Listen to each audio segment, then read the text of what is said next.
আর্জেন্টিনার সমর্থকদের জন্য এ যেন বড় এক দুঃসংবাদ। ২০২৬ বিশ্বকাপের আর মাত্র কয়েকদিন বাকি। আর ঠিক এই সময় আর্জেন্টিনার শিবিরে নেমে এসেছে ইনজুরি নামক মহামারী। সবথেকে বড় ধাক্কা এসেছে দলনেতা লিওনেল মেসির অসুস্থতাকে ঘিরে। সম্প্রতি হ্যামস্ট্রিক সমস্যাজনিত কারণে মেসি পুরোপুরিভাবে ফিট নন। বিশ্বকাপের আগে মেসির শারীরিক অবস্থাকে ঘিরে বিশেষভাবে আশঙ্কার মধ্যে রয়েছেন আর্জেন্টিনা দলের কোচিং স্টাফরা। মেসির পাশাপাশি গোলপোস্টের একমাত্র ভরসা আমিলিয়ানো মার্টিনেজকে নিয়েও রয়েছে শঙ্কা।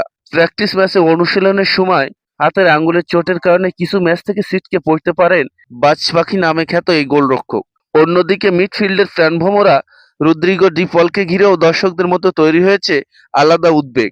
যদিও বিভিন্ন প্রতিবেদনে তাদের দীর্ঘমেয়াদী চোটের বিষয়টি নিশ্চিত হয়নি, তারপরও বিশ্বকাপের ঠিক আগে যে কোনো শারীরিক সমস্যা আর্জেন্টিনা দলের জন্য বড় একটা চিন্তার কারণ হতে পারে। বিশ্ব চ্যাম্পিয়নদের লক্ষ্য এবারও শিরোপা ধরে রাখার, কিন্তু একের পর এক ইনজুরির খবর দলটির প্রস্তুতিতে বড় বাধা হয়ে দাঁড়িয়েছে। ইতিমধ্যে ডিফেন্ডার লিওনার্দো বালের্দি চোটের কারণে বিশ্বকাপ থেকে ছিটকে গেছেন অনেক আগেই, যেটা আর্জেন্টিনার জন্য একটি বড় ধাক্কা। বর্তমানে আর্জেন্টিনার কোটি কোটি সমর্থকদের একটাই প্রার্থনা, মেসি, মার্টিনেজ এবং ডি পল দ্রুত সুস্থ হয়ে মাঠে ফিরে আসুক। অন্যথায় এই তিন তারকাকে ছাড়া আর্জেন্টিনার বিশ্বকাপ মিশন অনেকটাই কঠিন হবে।